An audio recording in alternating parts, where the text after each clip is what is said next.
She rode into Absalom, New Mexico territory on a horse that wasn't hers, carrying a name that wasn't either, and the dust she kicked up behind her was the only honest thing about her arrival. The town of Absalom sat in the high desert country south of Santa Fe, and in the summer of 1884 it was a rough and breathing thing, neither fully alive nor quite willing to die. It had a general store, a saloon called the Copper Bell, a livery stable run by a one-armed man named Gus Holt, a small adobe church that sat crooked on its foundation, as if ashamed of the company it kept, and a land office where men came to make claims and other men came to dispute them. There was a jail, naturally.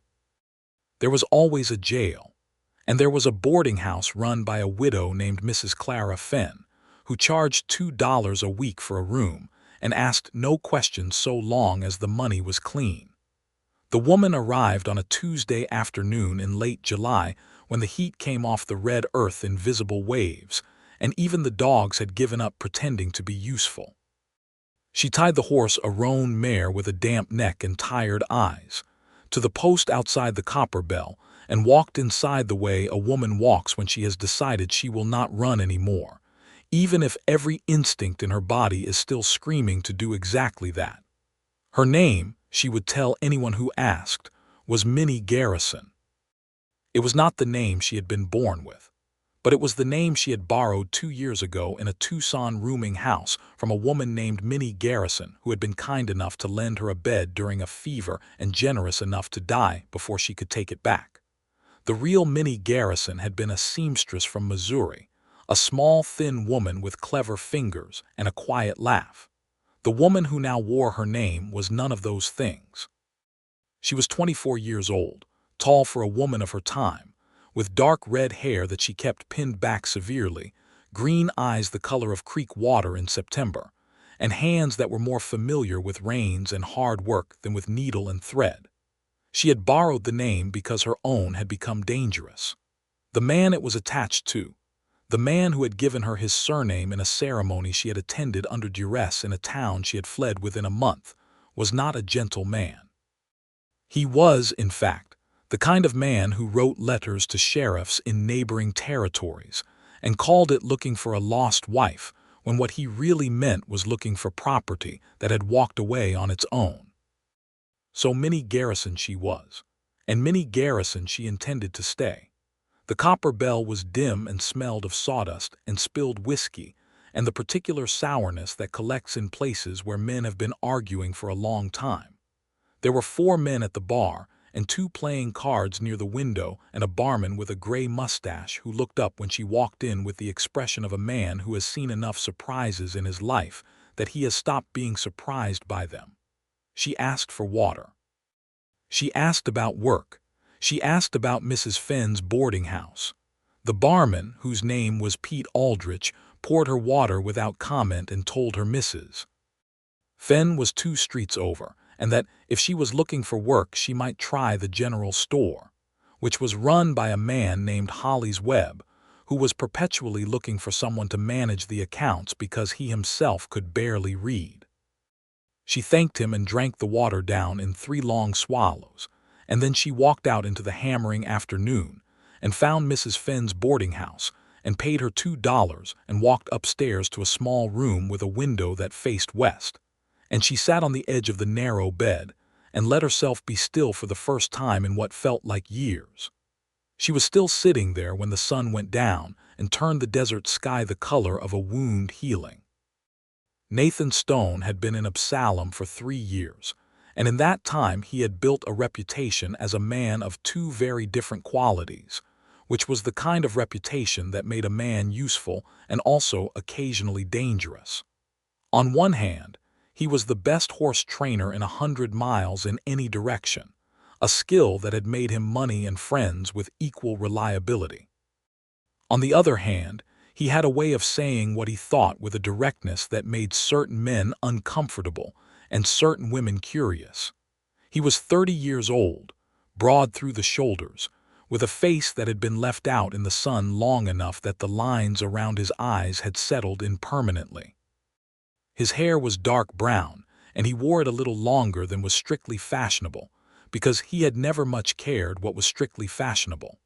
He owned a small ranch 2 miles north of town, a modest affair of 40 acres that he ran alone with the help of a Mexican boy named Tomás who came 3 mornings a week, and who was, at 15, already a better horseman than most grown men Nathan had encountered. The ranch had 6 horses in training at any given time, a vegetable garden that he tended with more care than he generally admitted to, and a porch that faced the Sangre de Cristo Mountains and caught the evening breeze in a way that had made him decide, 3 years ago, that this was the place he would stay. He came into town on Wednesday mornings for supplies, for mail, and for the particular pleasure of a cup of coffee at the Copper Bell that was better than anything he managed to produce on his own stove. He was doing exactly this on the Wednesday morning after Minnie Garrison arrived in Absalom, sitting at the end of the bar with a cup of coffee and a 3-day-old newspaper, when she walked in asking Hollis Webb if the bookkeeping position was still available. Hollis Webb's general store occupied the front half of the same building as the Copper Bell, separated by a thin wall and a door that was always left open. Nathan could hear the conversation without meaning to, which was the kind of thing that happened constantly in Absalom, and which nobody much pretended to be inconvenient. He heard her say she had experience with accounts. He heard Hollis say he would need to see proof of that. He heard her say, very calmly, that she could show him by doing the first week's work for nothing and letting the books speak for themselves. There was a pause in which he imagined Hollis doing the arithmetic of risk versus reward, which for a man of Hollis's particular financial anxiety would not take long. He heard Hollis say yes. Nathan looked up from his newspaper when she came back through the open door to retrieve a ledger book she had apparently been carrying with her, which suggested she had anticipated the outcome of the negotiation, and for a moment their eyes met across the dim morning space of the Copper Bell. She had green eyes. He registered this the way you register something that doesn't entirely fit the category you've assigned it to. She was not what you'd call soft-looking.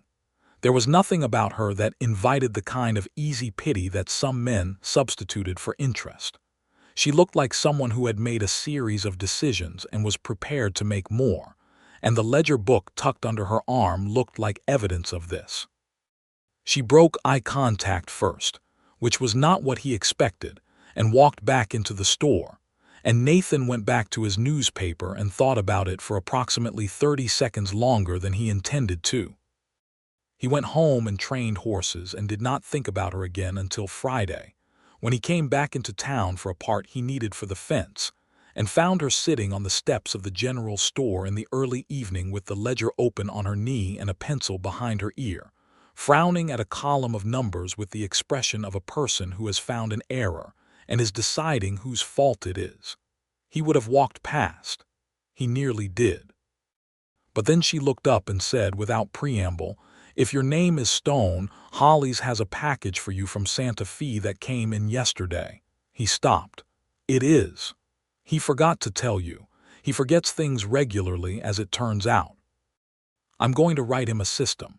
"Is that so?" "The accounts are a disaster," she said, not unkindly, as if she were reporting the weather. "He's been undercharging for dry goods for 2 years and overcharging for hardware. He's lost money overall but probably doesn't know it." "You've been here 3 days," Nathan said. "It doesn't take long to count," she said. He looked at her for a moment. She went back to the ledger. He went inside and got his package and came back out, and she was still there, still frowning at the numbers, and he leaned against the post at the bottom of the steps and said, "You're new." "Yes." "Where did you come from?" "West," she said.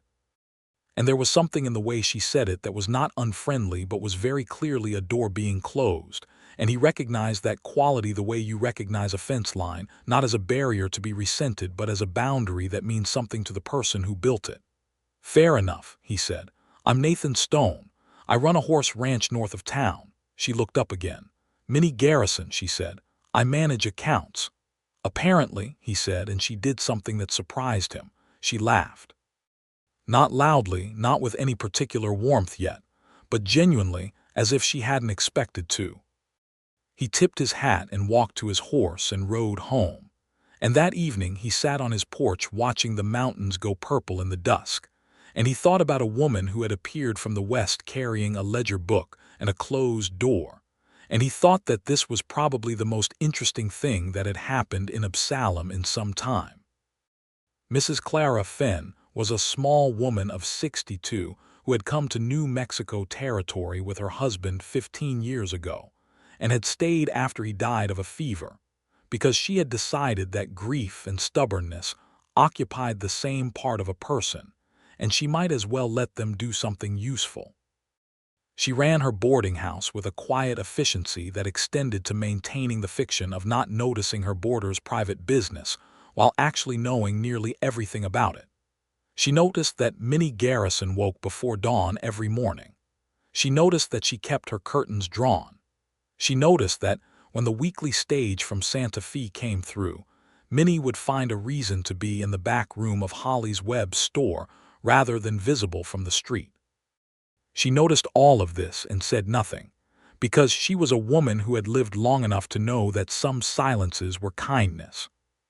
She did, however, make a point of inviting Minnie to supper on her third Saturday in Absalom, and over a meal of roasted chicken and cornbread she said, with complete casualness, "There's a man who comes through sometimes, works for a man named Aldridge out of Santa Fe, asks questions about women traveling alone. I've had occasion to send him away before." Minnie was very still for a moment. Then she said, "I appreciate knowing that. This is a quiet town," Mrs. Fenn said. "People here generally prefer it quiet. We don't much care for outside business being dragged in." "I'll try not to bring any," Minnie said. "I don't think it'll be a matter of trying, Mrs.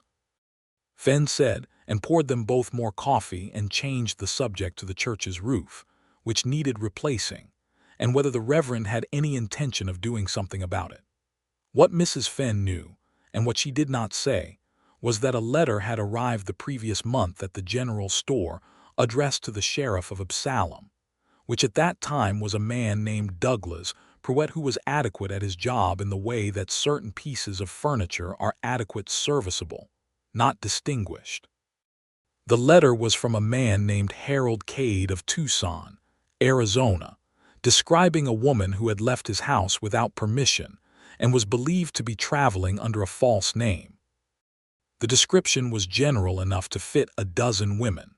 Sheriff Pruitt had filed the letter and forgotten it, because he had other things to think about, and because he had grown up in a territory where people arrived carrying new names the way other people carried new clothes, and he had learned to mind the law rather than other people's domestic arrangements. But Mrs. Fenn had seen the letter, because she saw most of what came through Absalom, and she had held the description in her mind.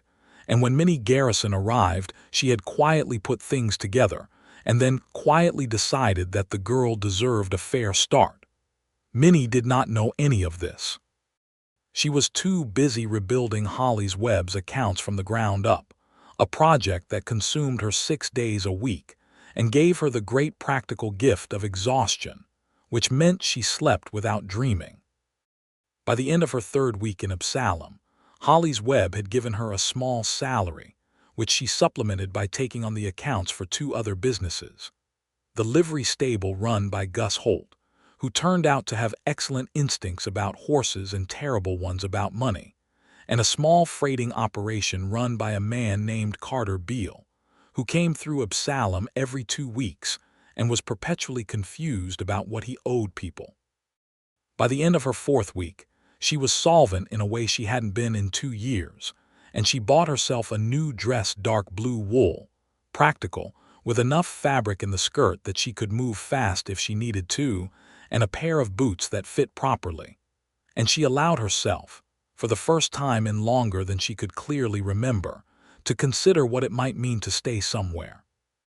Nathan Stone came into town on his regular Wednesday mornings and his occasional Friday afternoons, and each time he did, he found himself noting where Minnie Garrison was and what she was doing, not in the manner of a man surveilling a situation, but in the manner of a man who has become accustomed to a certain specific gravity and is aware of its pull. He knew she was good at her work because Hollis told him so with an enthusiasm that bordered on religious. He knew she was private because the few times other men in town had tried to learn her history, she had turned the conversation with a skill so smooth they hadn't noticed until later that they'd been redirected. He knew she had no family in the territory and no references that anyone could verify, and that she had arrived on a horse she subsequently sold to Gus Holt for $20, which was fair price for a tired animal. He knew that she walked to the edge of town most evenings and stood looking west for a few minutes before turning back, and he had the sense that this was not nostalgia, but something more like vigilance dressed up to look like it. He found her one Wednesday in late August at Gus Holt's livery, standing outside a stall and watching a young bay gelding pace in tight circles, her arms crossed and her brow furrowed in the way that meant she was calculating something. "He's yours?" Nathan asked because the horse had no mark on it he recognized. "No," she said, "he's Gus's. He bought him from a trader last week and the horse hasn't settled. He asked me to look at him." Nathan was quiet for a moment. "You know horses." "I know this one is frightened," she said, "which is different from knowing horses. Something happened to him before Gus got him. He flinches from the left." Nathan stepped up beside her and looked at the horse, and the horse looked back at them with wide, dark eyes and kept moving in his circles. "He's right about the left," Nathan said. "Someone worked him too hard from that side, probably a bad trainer or a worse rider. Can it be fixed?" "Most things can," Nathan said, "if you're patient." She turned and looked at him then, not quickly, and there was something in the look that went past the horse entirely and which neither of them addressed. Then she said, "Gus was thinking of selling him cheap. The behavior makes him hard to place." "I'll take a look at him," Nathan said. "I've had worse."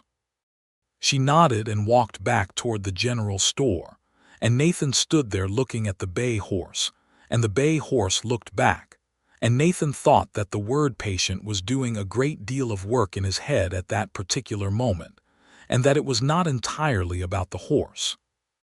He bought the bay horse from Gus Holt for $12, which was less than Gus wanted and more than the horse was currently worth, and he took him out to the ranch and put him in the far paddock where the grass was good and the fence was solid and there was nothing to crowd him. He spent 3 weeks doing almost nothing but existing near the horse, feeding him, moving slowly, speaking in a low voice about nothing in particular: the weather, the state of the garden, the way the Sangre de Cristo Mountains looked different at different hours of the day. The horse, whose name Nathan decided was Porter because he looked like a horse who needed something dignified, began to stop pacing by the end of the first week. By the end of the second, he came to the fence when Nathan approached. By the end of the third week, Nathan put a halter on him without incident and walked him in a slow figure-8 around the paddock, and Porter followed with his ears forward and his neck relaxed, and Nathan felt the particular satisfaction of a broken thing becoming whole that was, he admitted to himself, the reason he did the work he did. He told Minnie Garrison about this on the following Wednesday in the general store, not because he had planned to, but because she asked, with real curiosity, about the bay horse, whether he had made any progress, and he found himself describing the 3 weeks in more detail than he would usually volunteer, and she listened with the focused attention of someone who actually wanted to know. "How do you know when to push and when to wait?" she asked. He thought about this. "The horse tells you," he said. "You just have to be willing to hear it instead of deciding in advance what it's going to say." She was quiet for a moment, folding a receipt into the ledger. Then she said, "That's a harder thing than it sounds." "It is," he agreed. She looked at him with that steady green-eyed appraisal and said, "Do you do that with people too?" And he said, honestly, "I try to." They stood in the general store with the smell of flour and leather and tobacco around them, and the sound of Absalom going about its Tuesday business outside. And something shifted between them in the way that things shift when two people have been circling something they haven't named yet, and one of them gets close enough that the other one can feel the warmth. Then Holly's Webb came in from the back with a question about an invoice, and the moment folded back into the ordinary, and Nathan bought his supplies and rode home. But he thought about it all the way there. He thought about the way she had asked the question, and the weight inside it, and the way she had looked at him when she asked. Not with softness exactly, not with flirtation exactly, but with something more like recognition. The way you look at a person when you suddenly understand that they have been through a particular country that you have also been through, by a different road, and you know by the look of them that they came out the other side with something that didn't quite heal straight. He had his own closed doors, of course. He was not a man without history. He had come to New Mexico territory at 27 from Kansas, from a family that was not cruel, but was indifferent in the way that vast open spaces can be indifferent large, wind-scoured, leaving no shelter for the particular kind of loneliness that wants company rather than solitude. He had loved a woman in Kansas, a girl named Ada, who had married someone else for practical reasons and who had cried at her own wedding, which Nathan had attended out of a stubbornness he could only later identify as hope gone wrong. He had left Kansas shortly after, carrying the particular kind of pride that is made mostly of pain, and he had found Absalom and found the horses and found, slowly, that the life he was building was one that fit him in ways that the life in Kansas never quite had. He was not a man who spoke often about any of this, but he was also not a man who had forgotten that being known by someone was one of the better things a life could offer. September came to the territory with a change in the air, a dry coolness that came off the mountains at night and made the morning smell like juniper and dust and approaching winter. The cottonwoods along the creek that ran a mile east of Absalom went from green to gold practically overnight, and the light shifted from the flat hammering white of summer to something amber and slanted that made everything look slightly more beautiful than it actually was. Minnie Garrison had been in Absalom for 6 weeks, and she had, in a quiet and deliberate way, made herself useful enough that the town had accepted her the way a body accepts something foreign that turns out to be necessary.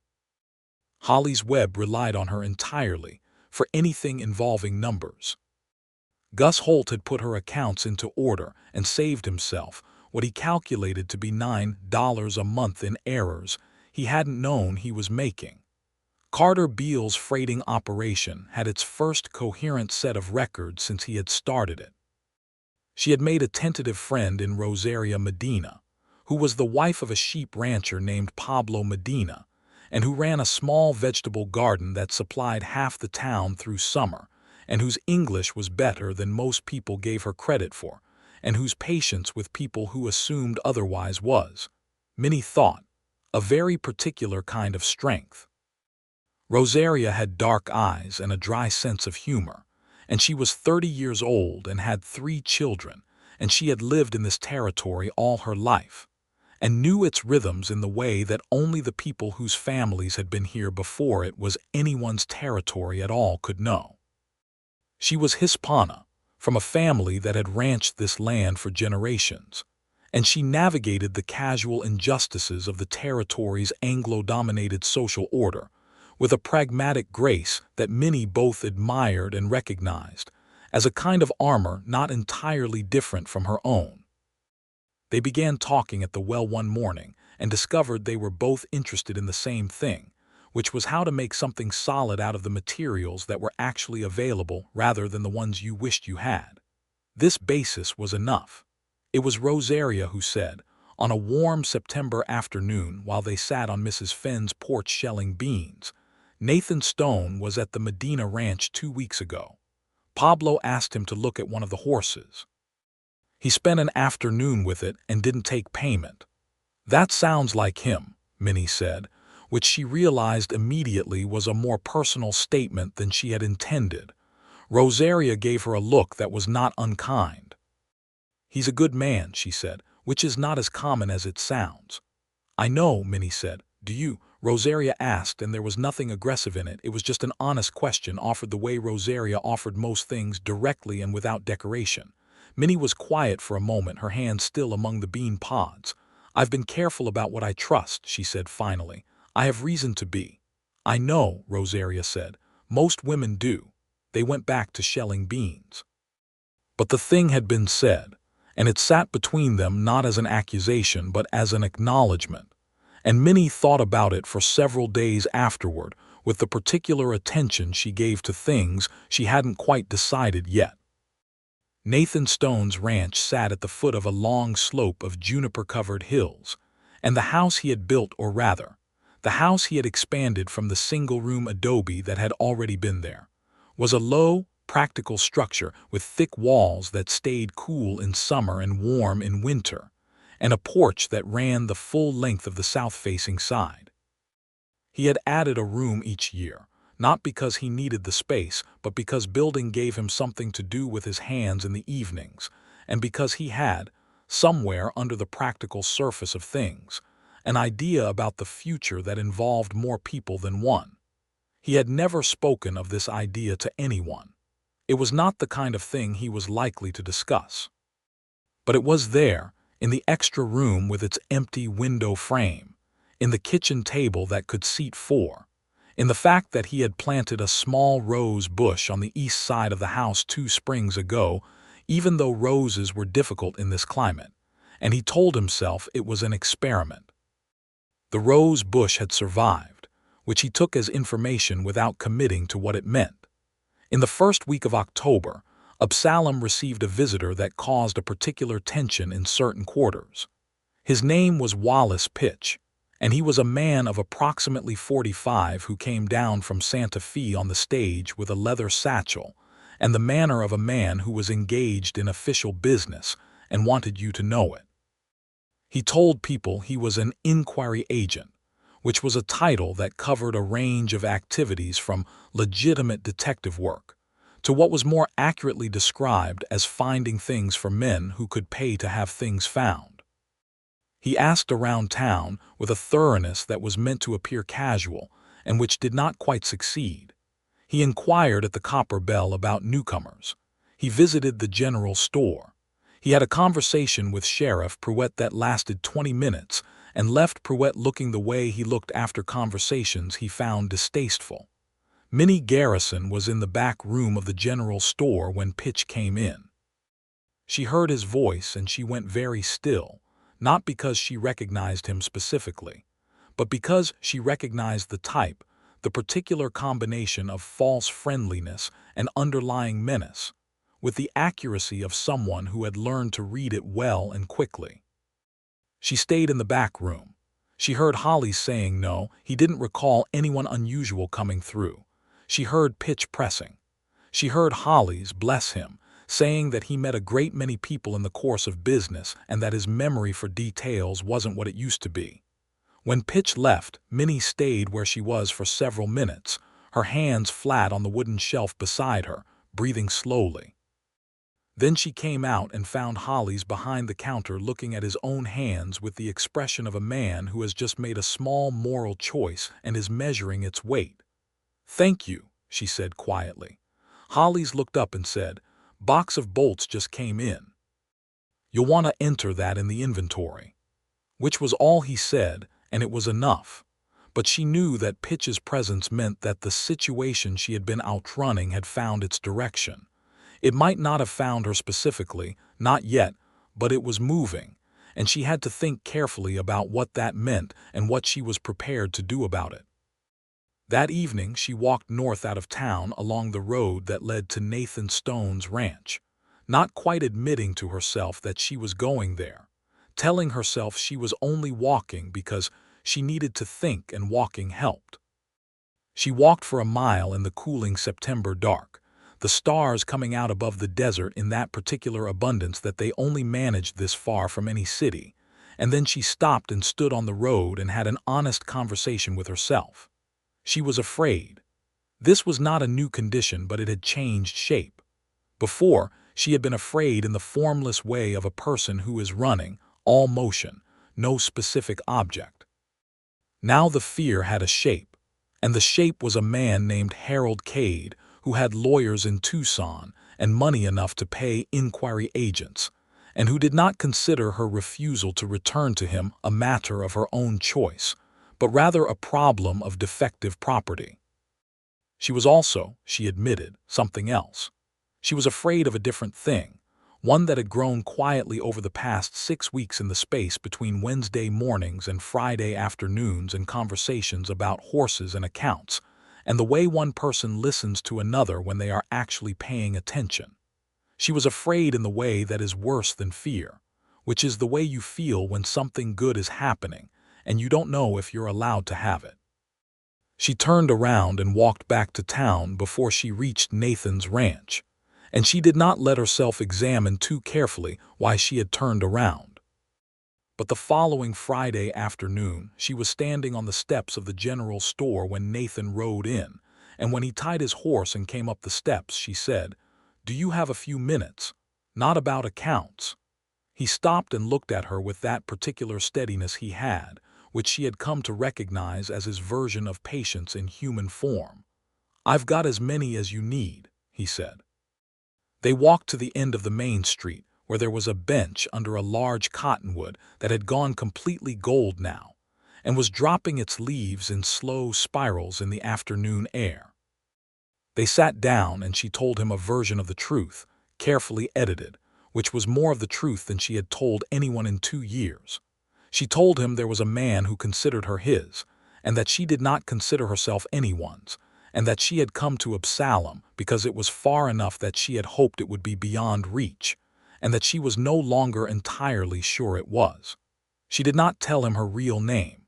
She did not tell him about the marriage in the town she would not name. She told him enough that the shape of the situation was clear, and she watched his face while she told him. His face, to his credit, did not do the thing some men's faces did, which was arrange itself into an expression of decision-making about her. It stayed the way it usually was, open, attentive, present. When she finished, he was quiet for a moment, watching the cottonwood leaves fall. Then he said, "The man who came in on Wednesday's stage, the inquiry agent." She looked at him. He had noticed. Of course he had noticed. "Yes," she said. He nodded slowly. "Has he found what he came for?" "I don't think so. Not yet." "What do you want to do about it?" She had expected a lot of things from that moment. She had expected offers she would have to refuse. She had expected pity, which was its own kind of unbearable. She had not expected that question, asked in that tone, which was the tone of a person asking another person what they need rather than deciding what to give them. "I want to keep being here," she said. It was more honest than she had intended, and it surprised her out of her own mouth. "I want to keep doing the work I'm doing. I want to stop being afraid every time a stage comes in." "That seems reasonable," Nathan said. "The man who's looking for me," she said carefully. "He has a legitimate claim, in the eyes of the law, on a woman with a different name than the one I'm using. If Pitch traces the name I'm using far enough back, he'll hit a wall. The name I'm using doesn't have a history in the places this man would know to look." Nathan was quiet for a long moment. "You don't have to explain yourself to me," he said, "or justify yourself. I'm not the law." "I know you're not," she said. "Whatever your situation is," he said, "it doesn't change how I see you standing here." She looked at him for a long moment, and the cottonwood dropped 3 leaves in the silence, gold against the blue of the afternoon sky, and she said, "How do you see me standing here?" And he said very simply, "Like someone who belongs in Absalom." She looked down at her hands in her lap. She was not, she discovered, going to cry. She was made of sterner material than that, but something in her chest unlocked in a small, careful way, like a window being opened in a room that had been closed for a long time, and she felt the air come through it. "I'll speak to a few people," Nathan said, not meaning it as a change of subject but as a continuation of the same thing. "There are people in this town who have reasons of their own to keep outside business outside. That inquiry agent will not find Absalom cooperative." "You don't have to do that," she said. "I know I don't have to," he said. She looked at him again. He was looking straight ahead at the empty street, at the gold cottonwood, at the ordinary late afternoon scene of a small town going about its business, and his profile was calm and decided, and she had the sudden, clear, and somewhat unsettling thought that this was what she had not known she was looking for. Wallace Pitch spent 4 days in Absalom and found nothing. What he found when he tried was a cheerful blankness that was the particular quality of a town that has decided to be unhelpful.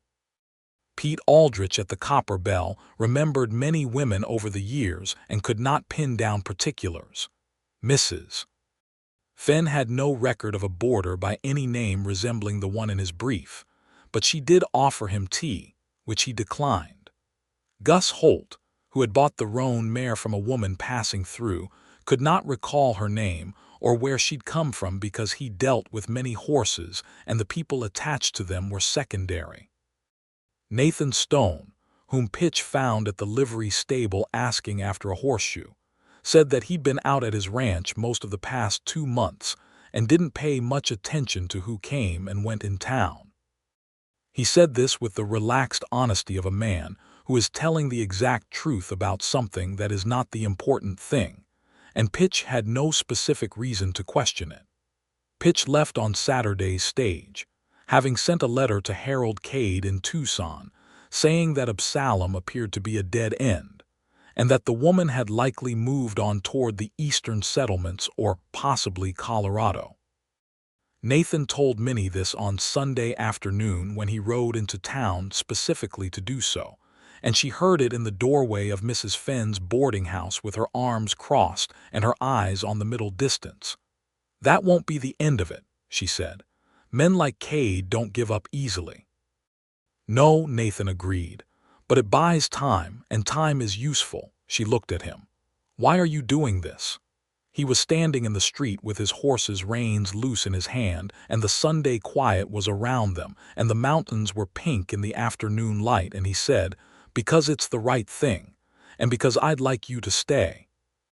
The second part of that sentence landed in the air between them with a weight that neither of them examined immediately, and she let it lie there, not accepting it and not refusing it, and said, "Thank you, Nathan." He nodded and rode home, and she went inside and sat with Mrs. Fenn in the parlor and drank coffee and talked about nothing of consequence for an hour, which was exactly what she needed. October deepened into November, and the desert put on its winter character, which was not the killing cold of the northern plains but a dry, clear chill that came off the mountains each night and retreated each day before the thin but persistent sun. The cottonwoods along the creek were bare now, their pale trunks standing in the gray afternoon light like the bones of something patient. Minnie Garrison had found a rhythm in Absalom that suited her in ways she was still cautiously measuring. Her mornings were the accounts, Holly's store, Gus's livery, Carter Beale's freighting operation, and now additionally a small hotel that had recently opened at the north end of town, owned by a man named Felix Crane who had come down from Denver and who had enough business sense to know he needed help with the paperwork side of things. Her afternoons were her own, which she used variously, and her evenings she spent at Mrs. Fenn's or at Rosaria Medina's kitchen table or, increasingly, at the ranch. She had begun going to Nathan's ranch on Sunday afternoons, initially under the pretense of borrowing books from his small but surprisingly varied collection. He had Shakespeare and a battered copy of Darwin, and 3 volumes of history and several novels that he admitted to having read more than once. The pretense became less necessary as the weeks went on, and eventually she simply went because she liked being there, and he simply left the porch door open because he liked her being there, and neither of them made a great deal of this. They talked about many things. They talked about horses, because it was something they both found interesting, and because the language of horses gave them a way to talk about other things at an angle that felt safe. They talked about the territory, about the changes that were coming with the railroad extension, and what it would mean for towns like Absalom. They talked about books. They talked about what it meant to build something in a place, and what made a person choose one place over another, and what it felt like to be somewhere and know you were staying. They did not talk about her name. He did not ask. She noticed this carefully. The way you notice someone consistently choosing to walk around a thing that is in the middle of the room, not because they don't see it, but because they are giving you the space of not mentioning it. And the care required for that kind of restraint was not lost on her. She was falling in love with him. She arrived at this knowledge the way you arrive at a summit you have been climbing for a while, not with surprise exactly, but with a clarity that alters everything you see from the new height. She was standing in his kitchen one Sunday afternoon in November, making coffee on his stove because he had let the fire go down and she had rebuilt it while he was out checking on Porter, and she thought, I am falling in love with Nathan Stone, and she held the thought up and examined it honestly, and it did not waver. The fear that came alongside it was old and deep. It was the fear of a person who had trusted once, in the wrong direction, under circumstances that had been partly her youth and partly the particular loneliness of being a young woman in a world that offered very few choices. She had been 19 when she had made the mistake she had spent 5 years correcting. She was 24 now, and the woman she was at 24 was not the woman who had been persuaded into a church in a town she would not name, and she tried to remember that. Nathan Stone was not Harold Cade. This was not a comparison that needed to be made. It was simply a fact that her body and her history kept needing to verify. He was not a man who raised his voice. He was not a man who made her feel smaller than she was.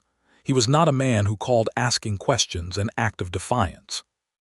He was a man who had said, I'd like you to stay, in the tone of someone offering a gift they would not be offended to see declined. And she had not declined it. And here she was in his kitchen making coffee, while the late November sun came through the window and the sound of Porter moving in the paddock drifted through the walls. She poured 2 cups of coffee and put them on the table and sat down and waited for him to come back in. He came in stamping the cold off his boots, and saw the coffee, and sat down across from her with the ease of someone comfortable in his own space and comfortable in her company, which was its own particular kind of intimacy. He wrapped his hands around the cup and said, Porter took offense today. She looked up, took it, cleared it clean. 5 feet if it was an inch. He was smiling. I didn't teach him that. He decided to do it himself. Is that good? It's extremely good. It means he's confident. It means he stopped asking permission to be what he is. She looked at him for a long moment and he looked back at her, and the thing between them was right there in the warm kitchen with the coffee and the November light, and she said, Nathan. Yes, he said. My real name is Clara, she said. Clara Vance. Before it was Cade, which it was for about 6 months, which were the worst 6 months of my life. Before that it was Vance, which was my father's name, and he's been dead since I was 16, and there's nothing attached to it that can hurt me. She watched his face. He took in what she had said with the same quiet steadiness with which he took in most things, and then he said, Clara. I like Minnie, she said quickly. I've been Minnie long enough that it fits. I'm not asking you to use something different. She stopped. She started again. I wanted you to know, the real one. I wanted to give it to you even if you don't use it. He was quiet for a moment and then he said, I'll keep it safe. She believed him. This was not a small thing. Clara Vance, he said again very quietly as if trying the weight of it. That's a good name. It was, she said. Maybe it still is. He reached across the table and put his hand over hers very carefully, and she let him. They sat like that in the kitchen with the afternoon light moving across the floor and the coffee going slowly cool, and neither of them needed to say anything else for a while. December in the territory was clear and cold and very bright, and the mountains wore their snow like something formal and final, and Absalom settled into its winter rhythm of shorter days and longer evenings, and the particular warmth that small communities generate when the cold outside becomes a reason to move closer together. Nathan and Minnie had shifted past the Sunday afternoon visits into something that was harder to categorize and easier to live inside. He came into town on Wednesdays and Fridays. She went to the ranch on Sundays. Sometimes he brought her produce from his cold cellar, turnips and dried beans and the last of the autumn squash. And sometimes she brought him figures she'd worked out for the cost of fence lumber.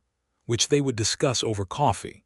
And sometimes there was no pretense at all, and they simply sat on his porch in the cold afternoon, wrapped in their separate coats, and watched the mountains, which in the winter were tremendous and silent, and seemed to have opinions about human concerns that they were not prepared to share.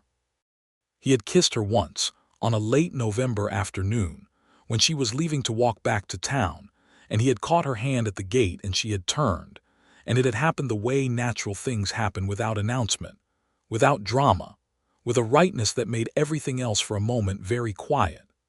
She had kissed him back, and then she had walked back to town in the early dark with the cold air on her face and a warmth in her chest that she examined carefully and found to be reliable.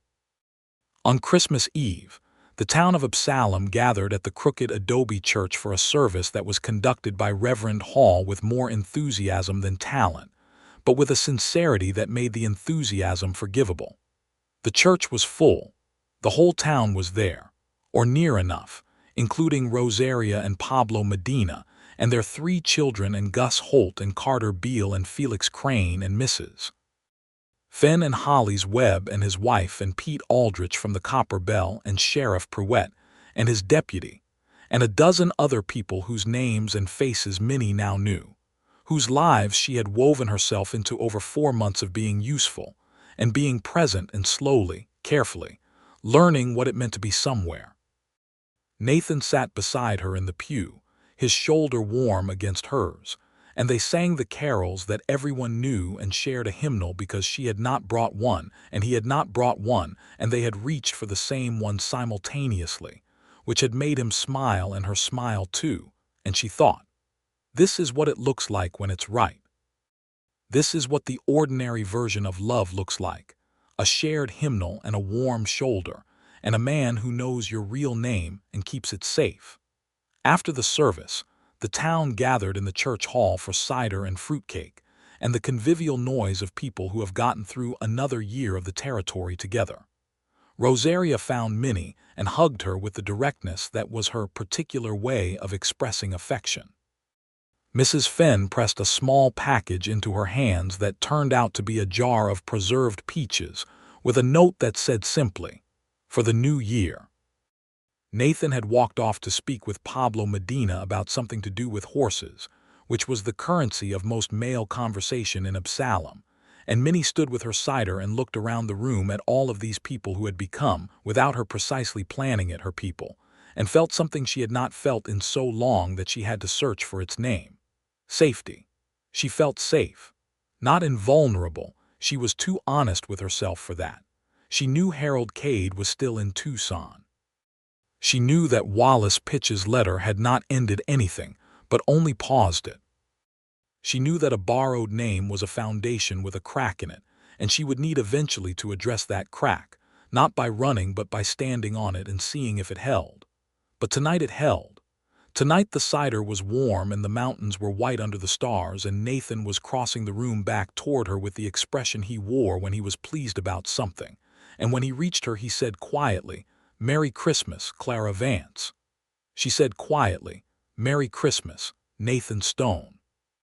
And Rosaria, who was passing with a plate of fruitcake, heard this and pretended she hadn't, because she was exactly that kind of friend. In the first week of January, a letter came from Tucson. Minnie recognized the handwriting on the envelope before she could stop herself from recognizing it, and then she put it down on Hollis Webb's counter and stepped back from it and breathed. Hollis picked it up without looking at the name on it. "I'll put this in the—" He saw her face. He put it back on the counter. "You don't have to open it today," he said. "I know," she said. She picked it up again and put it in her coat pocket and went back to the accounts and did not open it until the evening, alone in her room at Mrs. Fenn's, with the lamp turned up and the window showing nothing but the dark. Harold Cade wrote to her under the name Minnie Garrison, which meant that Pitch had managed to connect that name to her even if he hadn't found the location. He wrote in the flat, controlled prose of a man who has arranged his anger into a form that resembles legality. He wrote that she was his wife under the laws of the territory of Arizona. He wrote that her departure constituted abandonment.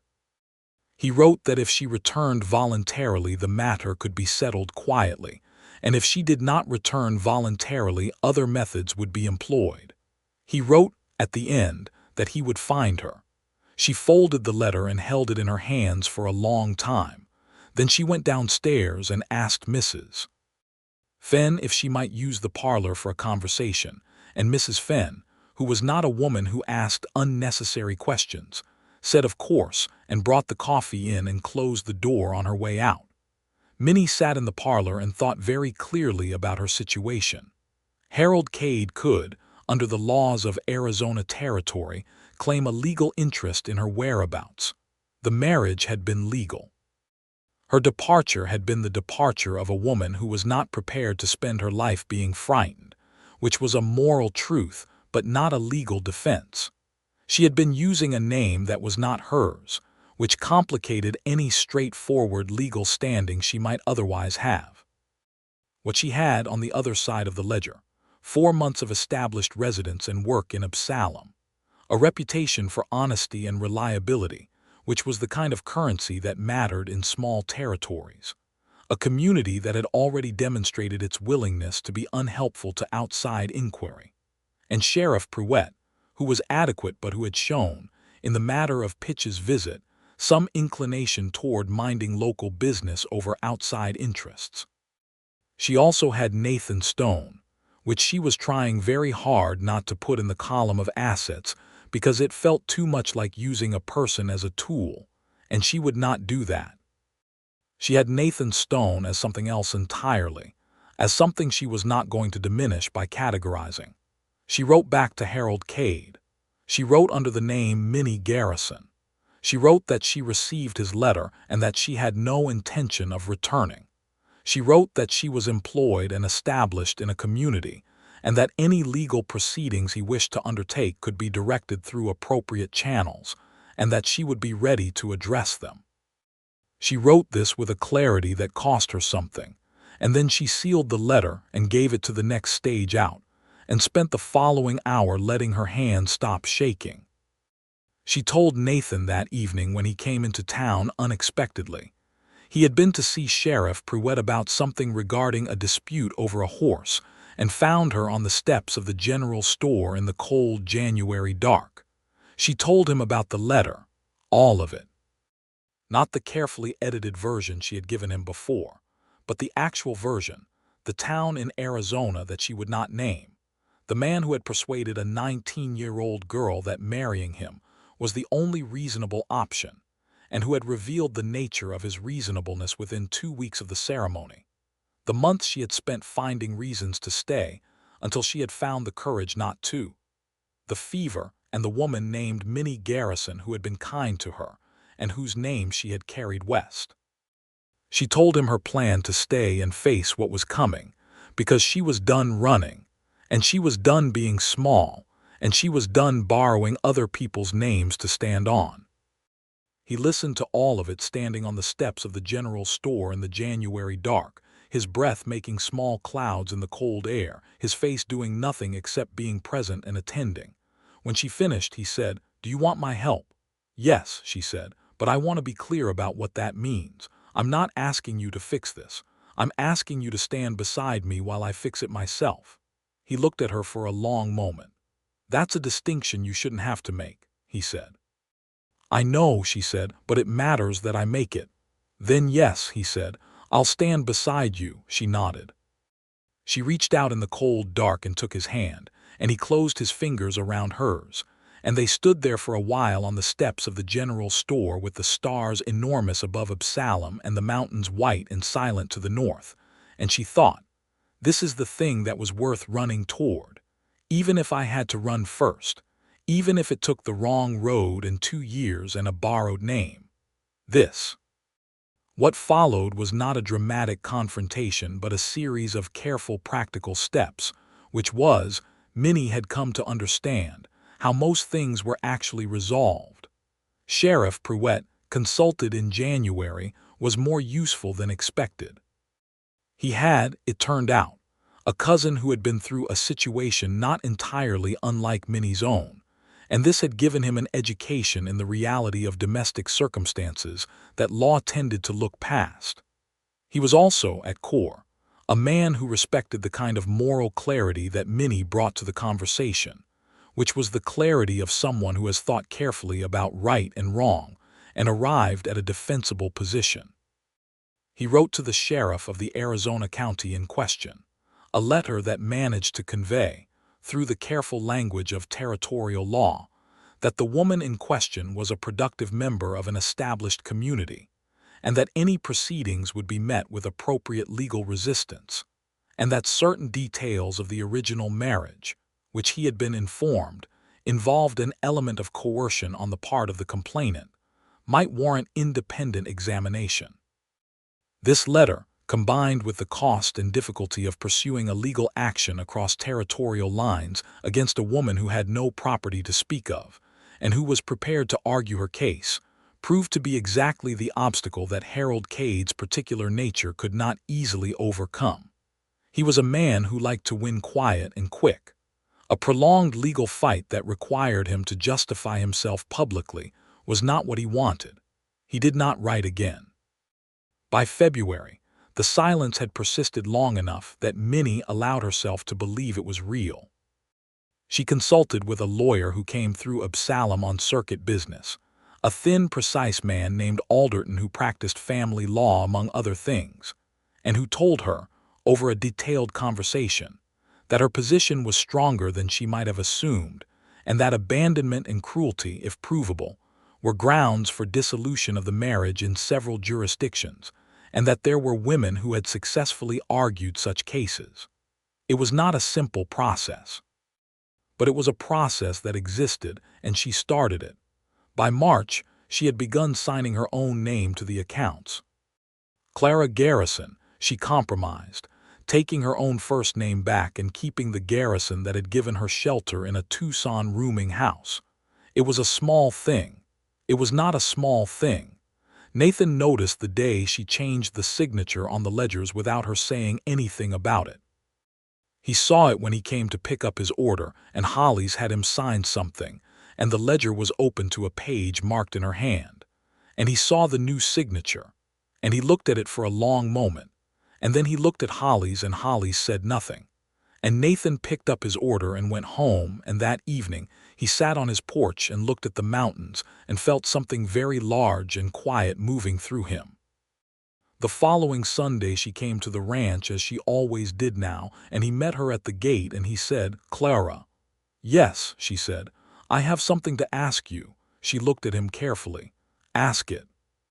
He had not rehearsed this, because he was not a man who rehearsed things, and because he had learned that the best things he had ever said were the ones he had said directly, without arrangement. He said, "I would like to marry you, if you're willing. And only if you're willing, because I don't know how a person asks such a thing to a woman who has had reason to mistrust the institution. And I want to be clear that the answer no doesn't change anything between us except to tell me what you need right now." She stared at him. He looked back at her with that steady, open face that she had been looking at for 8 months now, in all its expressions, the one it made when Porter did something surprising, and the one it made when she said something he hadn't expected, and the one it made on Christmas Eve with a shared hymnal, and the one it made in his kitchen when she had given him her real name. "I'm not finished with the legal process," she said. "There are proceedings that need to be completed before I'm free to make that kind of—" "I know," he said. "I'm not asking you to do it tomorrow. I'm asking you if you're willing, if, when you're free and ready, it would be something you'd choose." She was quiet for a long moment.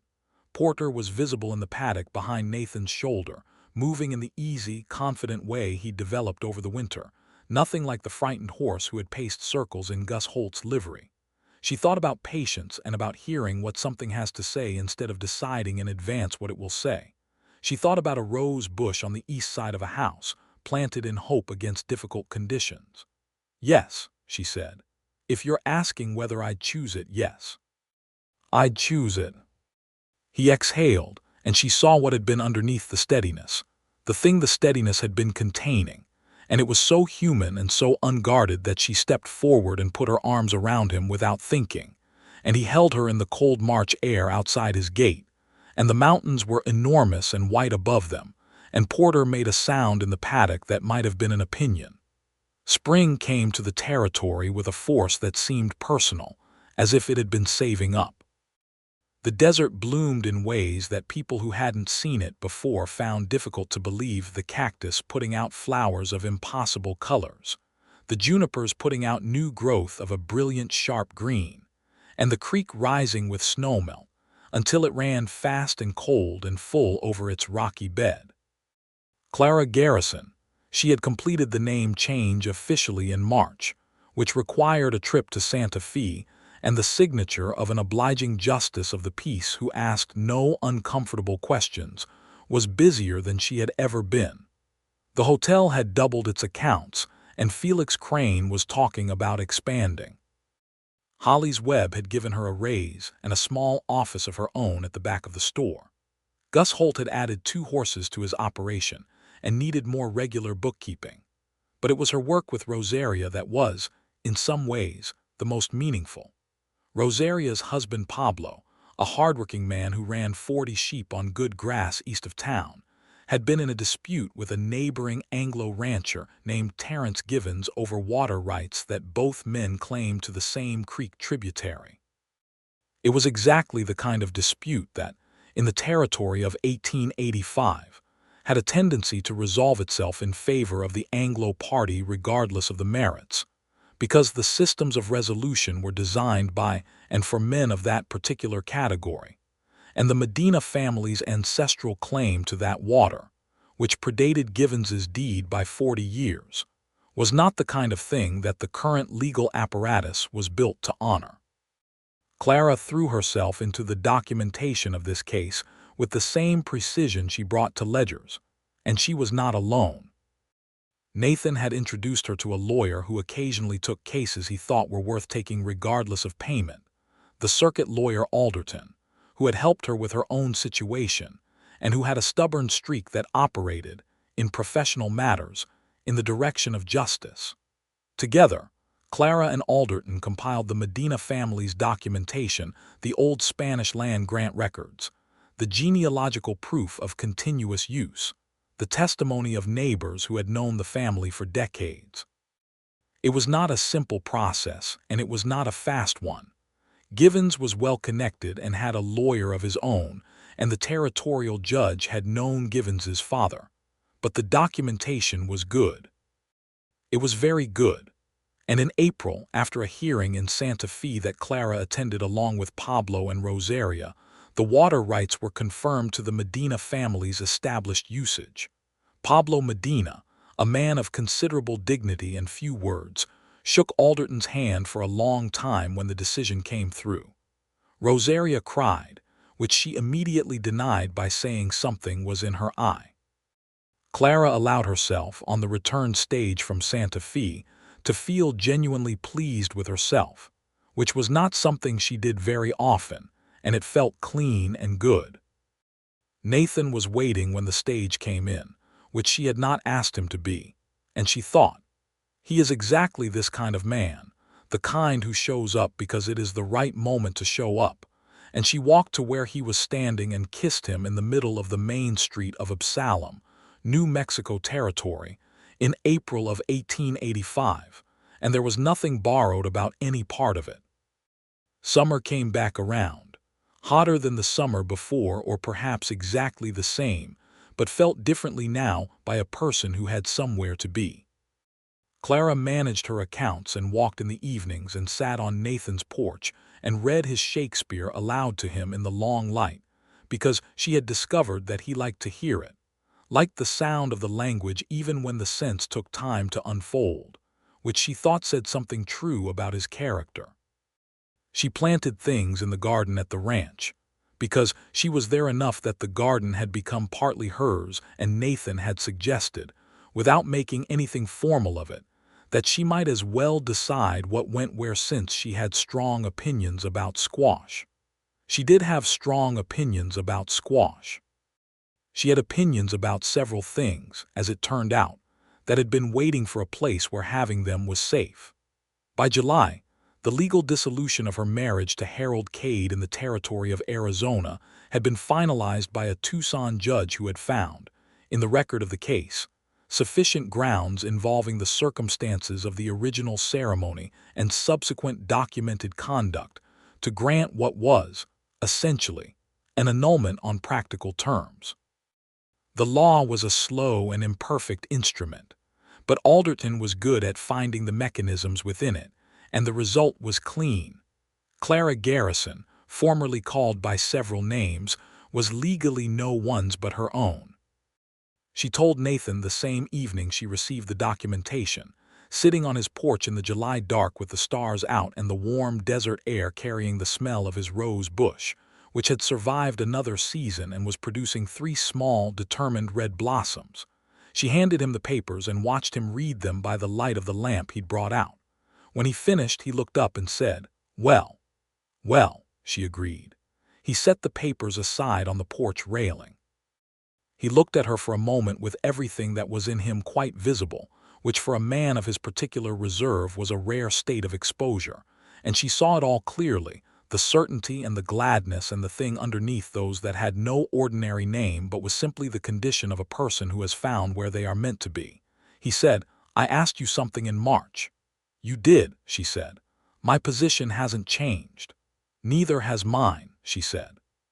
He reached over and took the lamp inside and came back out and took both her hands in his in the dark, and asked her again properly, with the words arranged carefully this time, and with a weight in his voice that she felt in her chest. And she said yes in the dark with the rose bush and the stars and the mountains, and it was exactly the right size for what it was.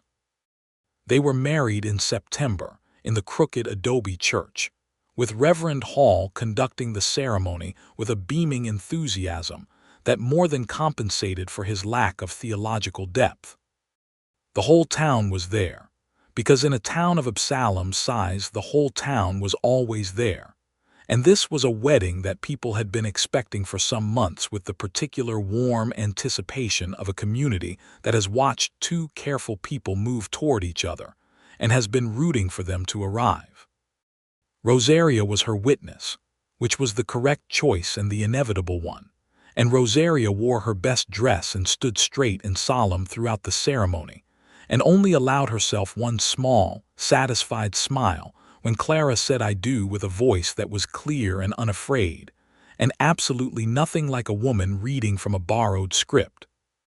Nathan said his vows in the direct, unhurried way he did everything, and he said them looking at her with his whole face open in the way it almost never was for anyone else, and she thought, "I am going to spend a long time looking at this face and not tire of it," and this was among the more confident predictions she had ever made.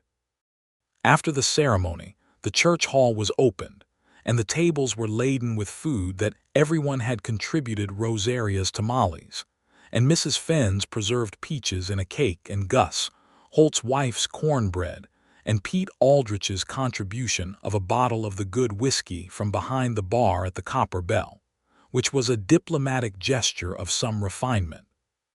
Pablo Medina played guitar, which it turned out he did extremely well, and the evening went long and warm and full of the kind of noise that a happy room makes when it has decided to be exactly that. Carter Beale, who was in town that week by coincidence of schedule, danced with Mrs. Fenn, who was a better dancer than anyone expected. Hollis Webb made a speech that rambled pleasantly for several minutes and was received with affection. Sheriff Pruitt shook Nathan's hand and said, "You chose well," with a directness that managed to be both compliment and absolution.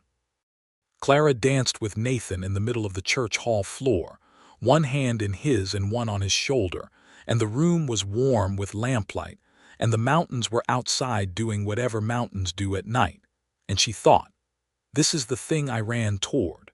This is the real name of the thing I was running toward when I did not know its name." She had run from a name she had borrowed. She had stopped running in a town called Absalom.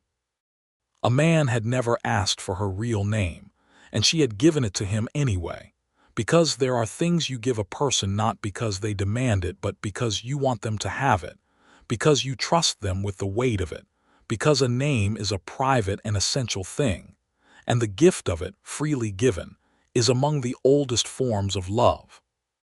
The first year of their marriage was full of the particular richness of a life that two people build together out of the actual materials at hand, which are always more varied and more interesting than the materials you imagine in advance. Nathan added another room to the house, a proper room this time, with a door that closed and a window that faced east to catch the morning light, and Clara filled it with a desk and her ledger books and the accumulated paperwork of 6 businesses she now managed, because her reputation had spread to the neighboring town of Castillo, 12 miles east, and 2 of those businesses were there. She rode to Castillo once a week on Porter, who had become her horse as much as Nathan's. Nathan had given him over to her, with a simple "you two understand each other" that was the truth, and therefore required no more discussion. Porter moved with a confidence now that was a joy to be on, a clean striding assurance that had nothing to do with the frightened animal who had paced circles in Gus Holt's livery. Nathan expanded the horse training operation and took on a full-time hand, a young man of 20 named Samuel who was quick and careful and good with the horses, and who reminded Nathan of Tomaz, the boy who still came 3 mornings a week, and who was now 18, and who Nathan was paying real wages, and who was going to be excellent at whatever he decided to do next with his life. The territory was changing around them. The railroad extension came closer. Santa Fe grew. There were more people, more commerce, more complication. There were also more injustices to document and argue and occasionally defeat, and Clara found that the skills she had developed out of necessity, the ability to examine a system of numbers or a legal record and find what was hidden in it, were useful in ways that extended past bookkeeping.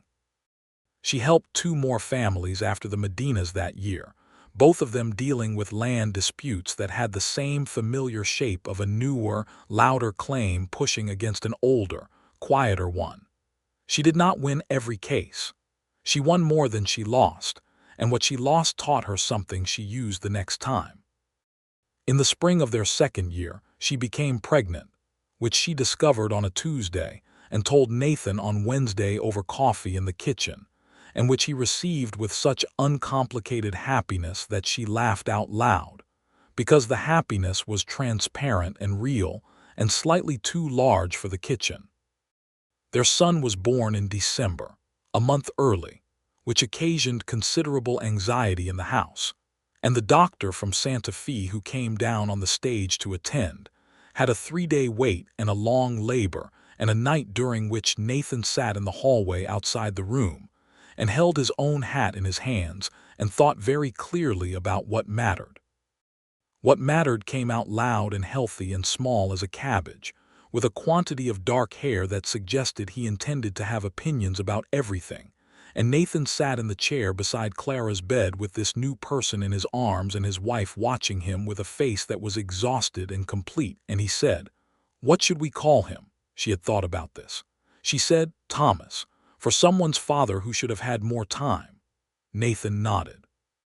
Thomas Vance Stone, they decided, and Thomas Vance Stone opened his dark eyes and looked at his father's face with the intense, unfocused concentration of someone encountering the world for the first time, and Nathan held him carefully and thought that this was the kind of thing that made a person understand why they came to a particular place and stayed. By the time Thomas was 3, he was following Nathan around the paddock in the way that small children follow a person when they have decided that this is the best possible person to observe, and Nathan was teaching him the names of the horses' parts with a patience that Clara watched from the kitchen window and felt deeply and quietly happy about. Mrs. Fenn came for Sunday dinners regularly now. Rosaria and Pablo came with their children on special occasions, and the children played in the yard while the adults sat on the porch and talked about nothing important and everything that mattered. And the mountains were always there in the north, patient and enormous and continuous. Carter Beale, whose freighting operation had grown, hired a full-time bookkeeper whom Clara had trained, which freed her to take on more of the legal documentation work that had become the larger part of what she did. Alderton, the circuit lawyer, had begun bringing her in formally as an investigator of records, a position that had no official title but which both of them understood was doing real and useful work. In the autumn of Thomas's 4th year, Clara had their second child, a daughter this time, who arrived on a calm October evening with considerably less drama than her brother and who opened her eyes in the lamplight and looked around with an expression of assessment that Clara recognized immediately as her own. They named her Margaret, for Mrs. Clara Fenn, who received this news with a composure that only slipped for approximately 30 seconds before she recovered and said something practical about the state of the garden. Nathan built another room. Clara's rose bush. She had taken cuttings from his and started 3 of her own, bloomed every year in the June heat, which was improbable and persistent, and which the neighbors had given up questioning. She said once that they bloomed because they had been planted in the right soil, and Nathan said he thought that was probably right, and they sat on the porch in the June evening with the smell of them in the warm air and the mountains violet in the distance, and Thomas asleep inside, and Margaret making the small sounds of an infant who has recently eaten and is considering whether to continue sleeping. And the life they had built between them was exactly the size of everything they had needed, and more than either of them had been sure they were going to get. It was not a perfect life, because no life was. There were dry years and lean years and a dispute that cost them money and a horse that broke Nathan's arm during a bad winter, which healed crooked and gave him trouble in cold weather for the rest of his life. There were cases Clara lost that she should have won, and injustices she could document but not defeat, and the territory's systems of power were slow and stubborn and not easily moved. There were mornings she woke before dawn and lay in the dark and felt the old shape of the old fear, which came sometimes out of nowhere, the way old scars pull in cold weather, and she had learned to lie still and let it pass because it always did.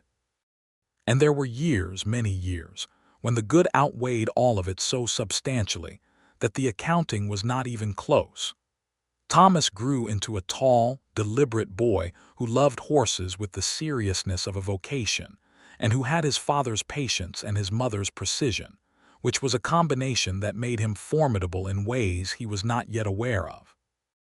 Margaret grew into a fierce, bright, loud child who wanted to know the reason for everything, and who was not satisfied with reasons that did not hold up under examination, which was also a combination of qualities that had a clear origin, and which Nathan and Clara encouraged without reservation, because the world had enough people willing to accept insufficient reasons. They had a third child, another son, 6 years after Margaret, which surprised both of them and delighted Thomas, who had been lobbying for a sibling in the particular earnest way of a 9-year-old who thinks of siblings as useful. They named him James, which had no particular history attached to it and therefore belonged entirely to him and to the life they were making.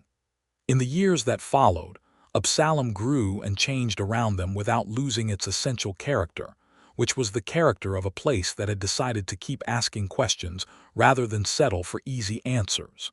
The railroad came to within 30 miles and changed the commerce. New people arrived and some of them stayed and some of them didn't. Sheriff Pruitt retired and was replaced by a younger man who had the benefit of knowing the territory had changed and the good sense to keep up with it. Mrs. Fenn died in the winter of 1893, peacefully and in her own bed, with the specific satisfaction of a woman who had arranged her life according to her own values and had found the arrangement sound. She left the boarding house to a woman she had been training for 2 years, which was exactly the kind of thing she would do, and she left Clara a note that said only, "You chose well, in your name and in everything after it." The note was short because Clara already knew the longer version. Rosaria and Pablo's children grew, and the oldest, a girl named Elena, became Clara's informal apprentice in the documentation work, and then Alderton's formal apprentice in the law, because the territory had begun to allow for such arrangements, and Clara and Alderton had been pushing at that door for 2 years. Elena Medina was careful and brilliant and was going to change things, Clara thought, in ways that were still accumulating. On the evening of the day that Thomas turned 21 and announced, with great seriousness, that he intended to study law in Santa Fe, which was the announcement Nathan had been expecting for approximately 3 years, and which Clara had known since Thomas was 12 and had kept to herself because some things needed to arrive in their own time. Nathan and Clara sat on the porch in the way they had always sat on the porch and watched the mountains go from gold to rose to the particular blue-black that was the end of the day. "He's going to be good," Nathan said. "He's going to be better than good," Clara said. "He's going to be the kind of good that changes things." Nathan was quiet for a while. Then he said, "Do you think about where you came from, the way it started?" She thought about it honestly, the way she tried to think about all important things. She thought about Tucson and a borrowed name and a roan horse with tired eyes and a Wednesday morning in the Copper Bell when a man with dark eyes had looked up from a newspaper. She thought about a woman named Minnie Garrison who had been kind enough to let a stranger sleep in her bed during a fever and who had left something more than a name behind when she went. "I think about it," she said. "Not the way I used to. Not like something chasing me, more like the first chapter of a book. You needed to understand why you're where you are." He reached over and took her hand, which was a thing he had done 1,000 times in the years between that March evening at the gate and this September evening on the porch, and each time it was both familiar and exactly itself, which was the definition of something that has become real.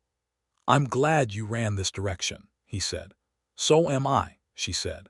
"Though I'd like to think I'd have found you in any direction. That might be giving me more credit than I deserve." "You're right," she said, and he laughed and she laughed, and the mountains held their position in the darkening sky with the patience of mountains, which is a patience that does not need anything from anyone. And the rose bushes were done for the season, but the canes were still green and they would come back in June. And the house behind them was full of the sounds of children and an evening and a life that was entirely, irrevocably, abundantly theirs. She had come to the territory running from a name she had borrowed. She had found a town and a life, and a man who never asked for the real one. And she had given it to him anyway, in the kitchen on a Sunday afternoon with the coffee getting cold and the November light on the floor, because that is what you do with a name, and with a heart when you finally find someone worth the giving. It had been, in every way that counted, the only version of the story worth telling.